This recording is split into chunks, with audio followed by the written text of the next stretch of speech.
Hello everyone, welcome back to my YouTube channel Madhav classes. हम लोग पदार्थ किसे कहते हैं उस पर चर्चा हो गया था। आज पढ़ेंगे पदार्थ के कितने अवस्था होते हैं, पदार्थ का वर्गीकरण।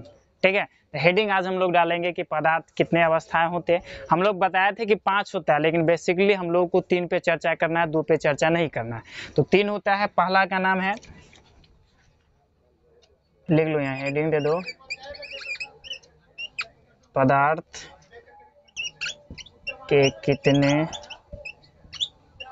अवस्थाएं होते हैं। तुम्हारा हो गया क्वेश्चन। ठीक है, तो इसका जवाब हम देंगे 3 होता है। पहला होता है ठोस, दूसरा होता है द्रव, तीसरा होता है गैस। ठीक है, ठोस, द्रव और गैस। इसको हम लिख सकते हैं सॉलिड, लिक्विड और गैस। आज यही 3 टॉपिक पर चर्चा करना है और तीनों टॉपिक का डिफिनेशन लिखना है। ठीक है, तीनों टॉपिक पे चर्चा करना है और तीनों का डिफिनेशन लिखना है। लेकिन उससे पहले हम लोग थोड़ा सा एक डायग्राम बनाते हैं। देखो, पदार्थ का बात हो रहा है तो उसका आकार होना चाहिए और आयतन, ये दोनों मेन बात ये पदार्थ के लिए। ये दोनों, ये पदार्थ जो तुमको दिया हुआ है इसमें से हमको मतलब कोई पदार्थ लेना है, लेकिन उस पर हमको चर्चा करना है कि उसका आकार कैसा होगा। आयतन, आयतन मतलब जगह कितना छेकता है। आकार कहने का मतलब कि पतला है कि मोटा है कि चिमटा है कि टेढ़ा है कि लंबा है। ठीक है, तो हम एक डायग्राम बनाते हैं और उसी से तुमको डिफिनेशन निकालवाने की कोशिश करते हैं। ठीक है, तो डायग्राम बनाते हैं, तीनों का नाम दे देते हैं ठोस, द्रव, गैस। डायग्राम, ठीक है, डायग्राम में तुमको दे देते हैं दोनों का नाम। पहला ठोस,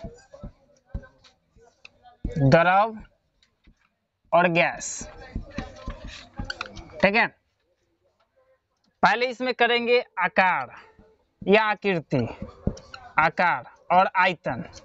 कोई भी चीज है, अगर कोई भी पदार्थ है तो हमको 2 ही चीज पर चर्चा करना है कि उसका आकार बनावट, मतलब बनावट कैसा है, वो पतला है कि मोटा है कि चिमटा है। ठीक है, और आयतन मतलब होता है कि जगह कितना छेकता है। ठीक है, तो देखो ठोस में जो होता है, सॉरी इधर थोड़ा सा इसको क्या करो, ठोस को इधर घसका दो। ठोस,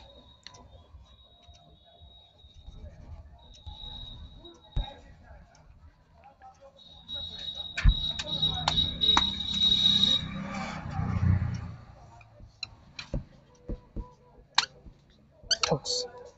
ठीक है, ठोस का आकार अगर देखेंगे हम लोग तो आकार फिक्स होता है ठोस का। जैसे कोई मोबाइल ले लो, ठीक है, ये मोबाइल है तुम्हारा, इसका आकार फिक्स है। अगर तुमको डाउट हो रहा है कि इसका आकार फिक्स नहीं है तो इसका कवर देखो।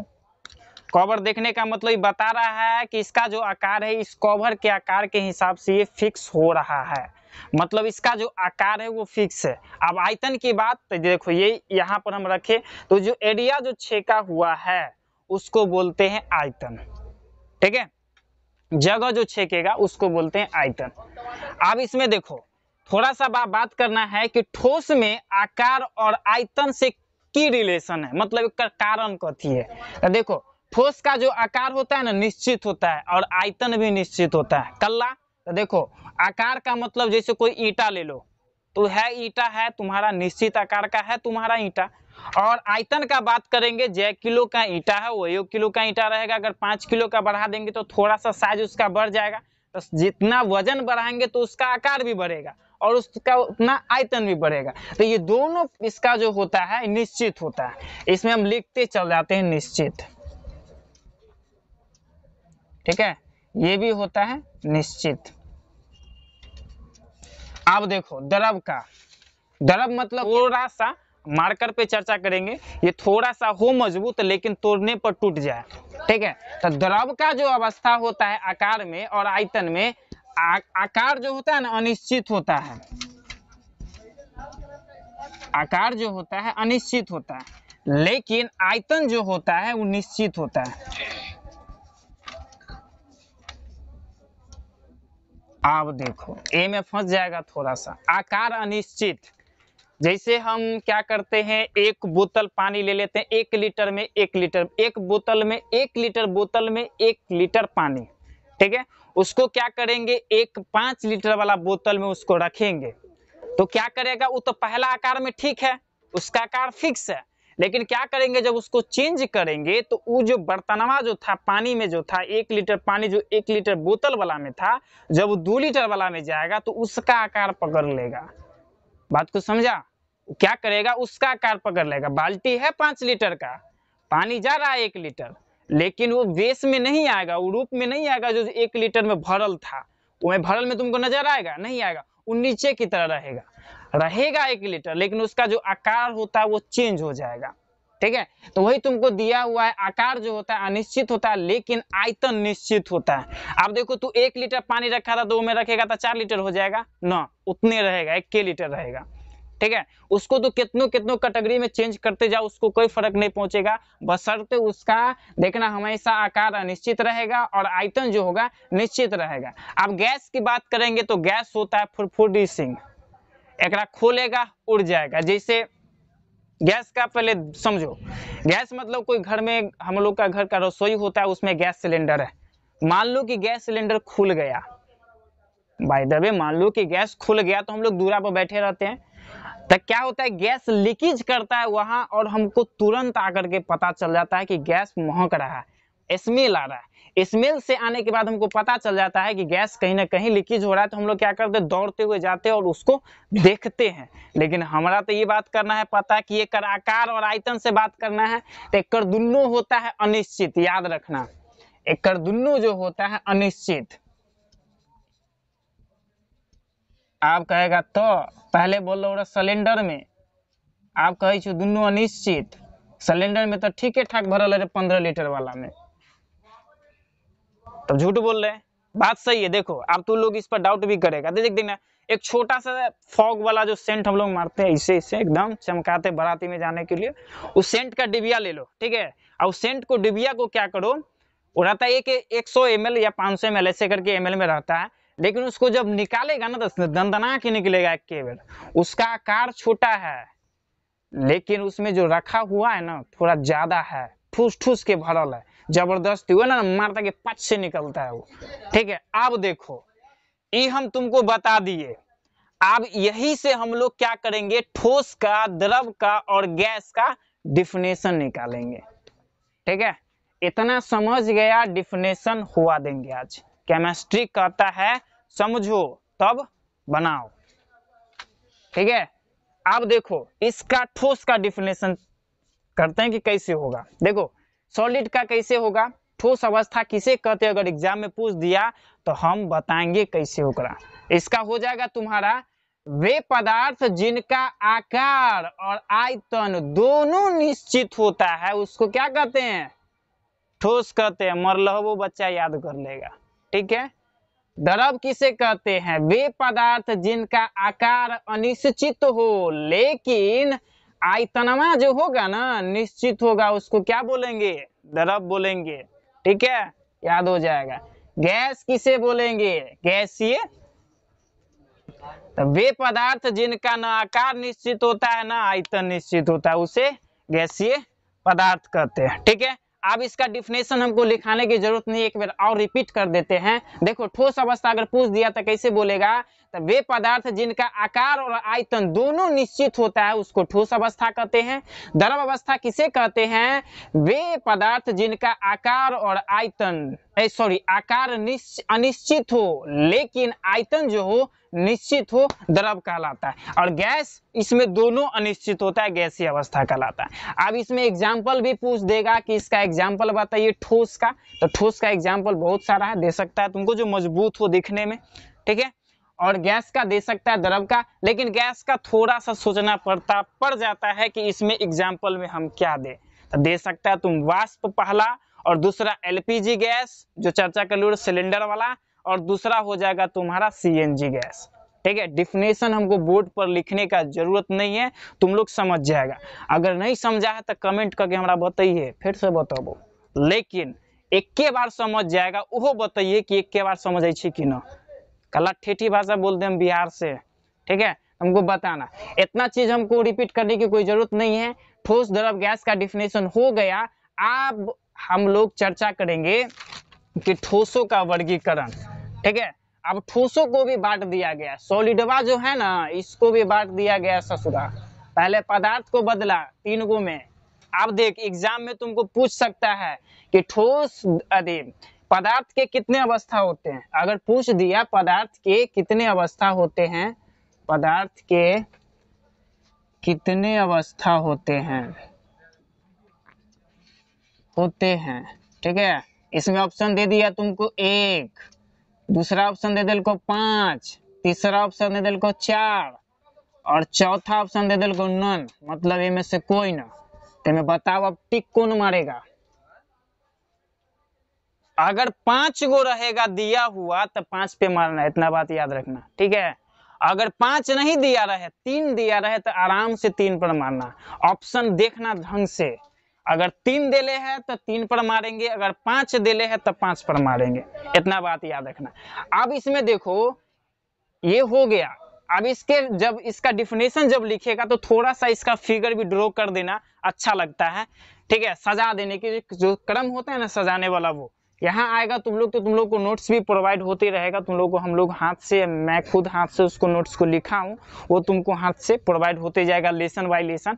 उस तरीका से हम तुम लोग को कॉपी में अपना कहता हूँ लिखने के लिए। इसमें देखो ठोस में क्या करना कि इसका डिफिनेशन दे देना कि वे पदार्थ जिनका आकार और आयतन दोनों निश्चित होता है ठोस अवस्था कहलाता है।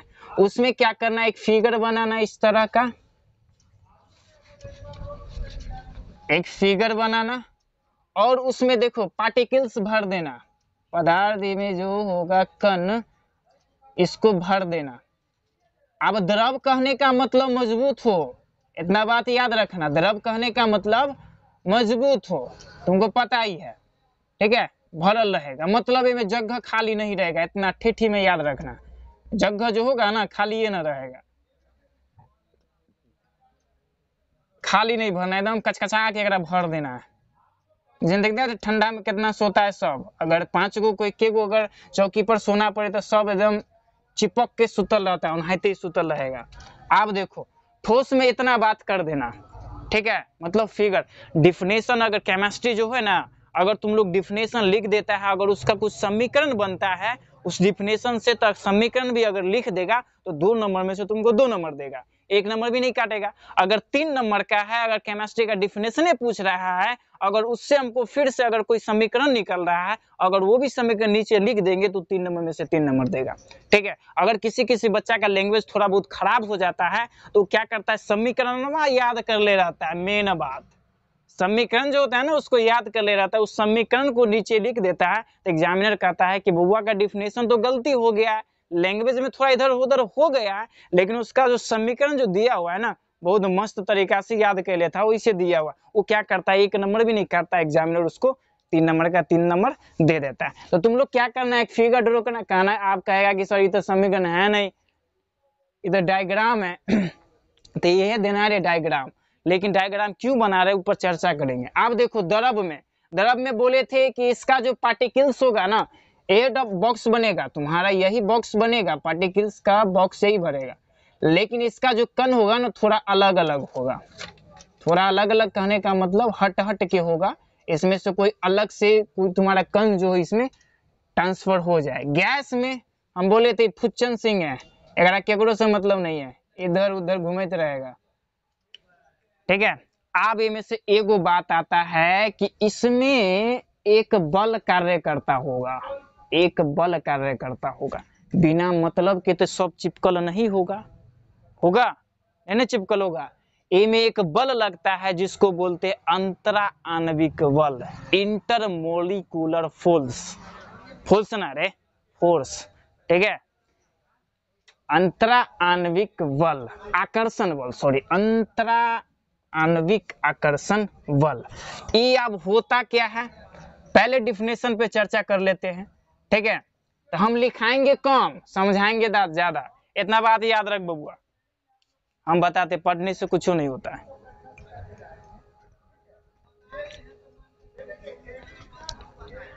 मेरा एक्सपीरियंस है, पढ़ने से कुछ नहीं होता है, समझ जाओ और समझ करके लिखो, वो मस्त काम करेगा। अब यहाँ देख, इसका हो गया।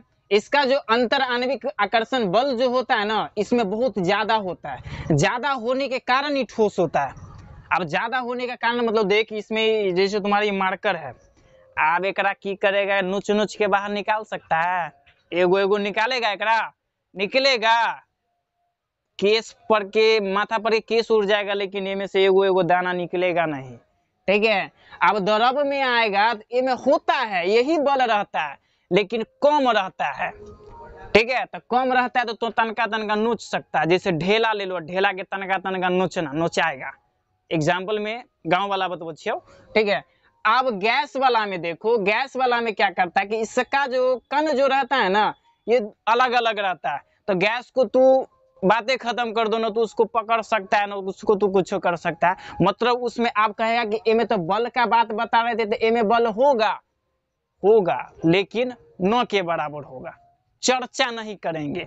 ठीक है, अगर बल नहीं रहेगा तो सीसी में जो हम कहते सेंट में, उसमें बंद नहीं ना रहेगा, उसको कैद करके रखने के लिए थोड़ा सा तो बल जरूरत पड़ेगा ना, उसमें इसीलिए इंट्रामोलिकुलर फोर्स लगाया जाता है। ठीक है, अब हम बात किए थे अंतरा आणविक बल। ठीक है, अंतरा आणविक बल, इसको थोड़ा सा रेजर कर देते हैं, ये हमको फिर से बताने की जरूरत नहीं पड़ेगी। आई होप कि तुम लोगों को समझ में आ गया होगा। इसको हम रेफर साफ करते हैं और थोड़ा सा आगे बढ़ते हैं।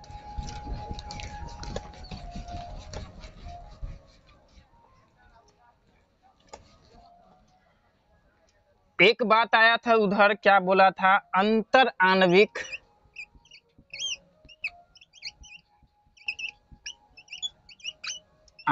आकर्षण बल,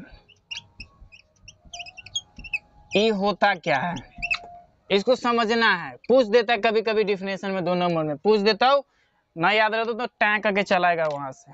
ठीक है, इंटरमोलिकुलर फोर्स, हम हिंदी कम, होता क्या है अंतर आणविक आकर्षण बल। देखो समझो, पहले 2 कण ले लो, एक कण ये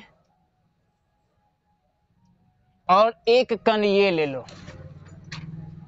ठीक है, दोनों को सटा दो, ये दोनों को सटाएगा तो इस सटने के क्रम में एक बल लग रहा है, उसी को बोलते हैं अंतर आणविक बल। यहाँ पर जो बल लग रहा है ना, ओकरे बोलते हैं अंतर आणविक बल। तो डिफिनेशन कथी लिखेगा, तो दूगो दूगो दूगो शून्य सटेगा, तो सटने के क्रम में जो बल होगा उत्पन्न, उसी को बोलते हैं अंतर आणविक बल। ससुरा मारबो करेगा वो।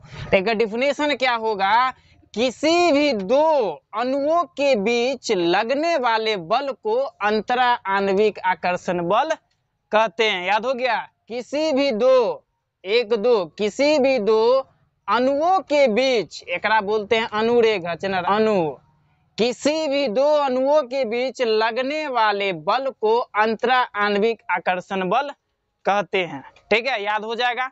अब एग्जाम में थोड़ा सा तुमको पूछ देगा, ये दे दो बुआ ठोस, ये हो गया तुम्हारा ठोस, ये हो गया द्रव, और ये हो गया गैस। अब इसमें से बताइए कि इसमें से अंतरा आणविक बल किसमें ज्यादा होगा, बताओ। इसमें से अंतरा आणविक बल ठोस, द्रव, गैस में सबसे ज्यादा केकरा में होगा, तो सब बता देगा रे एकरा में होगा। तो इंडिकेट ऐसे करता है ना, मैथमेटिक्स पढ़ा है ना। ठीक है, हमू पढ़ाबो 12th का, अभी आराम से रह। ठीक है, इसको इंडिकेट करेंगे। मतलब कहने का मतलब ठोस में जो होगा अंतरा आणविक बल ज्यादा होगा, द्रव में थोड़ा सा इससे कम होगा, और गैस में होगा लेकिन कम होगा। ठीक है, अब ये हो गया तुम्हारा टॉपिक यहाँ पर खत्म। आगे बात करेंगे कि ठोसों का वर्गीकरण। अब देखो, एक टॉपिक में घुसेगा, वो अगर टॉपिक क्लियर हो रहा है तो ठीक है, अगर नहीं हो रहा है तो एक बार घुस जाएगा, कहेगा ओकरो बबुआ बच्चल है, ओकरो पर चर्चा करना है, तो ओकरो पर चर्चा करेंगे। आप ठोसों का वर्गीकरण टॉपिक डालो, समझ में आ गया। चलो इसको रफ करते हैं, टॉपिक डालते हैं ठोसों का वर्गीकरण। ठोसों का वर्गीकरण, ये तुम्हारा हो गया टॉपिक। ठीक है, मतलब ठोसों का वर्गीकरण से आप क्या समझते हैं, ठोसों का वर्गीकरण क्या है। ठीक है, इसमें कहता है ठोसों का वर्गीकरण मतलब कहते ठोस के कितने वर्गों में बांटा गया है। ठीक है, ठोस को कितने वर्गों में बांटा गया है, मतलब ठोस कितने प्रकार के होते हैं। ठीक है, एक बात याद रखना, इसको अंतरा आणविक आकर्षण बल के कारण इसको दो भागों में बांटा गया है। कितने भागों में बांटा गया है? दो भागों में। पहला का नाम है तुम्हारा, अब तो किताब उल्टेगा तो तुमको मिल जाएगा चटाक से, क्रिस्टलीय और अक्रिस्टलीय। तो पहला का नाम है क्रिस्टलीय, क्रिस्टलीय ठोस, ठोस है तो ठोस दही, एकर हो जाएगा अक्रिस्टलीय ठोस, अक्रिस्टलीय ठोस। अब इंग्लिश में बात करबही तो एकरा लिख दही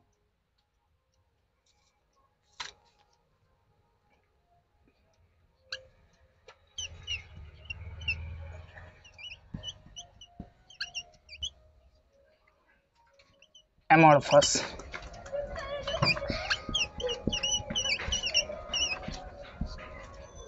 क्रिस्टलाइन और एमोर्फस, अब ये दोनों होता क्या है, इस पर आज चर्चा फिर से करेंगे। फिर से ना, नया बात है, फिर एक चर्चा कर लेते हैं। क्रिस्टलीय ठोस क्या होता है, क्रिस्टलाइन और अक्रिस्टलीय ठोस अमोर्फस। ठीक है, ठोसों का वर्गीकरण, ठोसों को दो भागों में बांटा गया है। पहला है तुम्हारा क्रिस्टलीय ठोस और दूसरा है अक्रिस्टलीय ठोस। ये दोनों का डिफिनेशन हम लोग कल जानेंगे और आज का क्लास यहीं खत्म करते हैं। जय हिंद।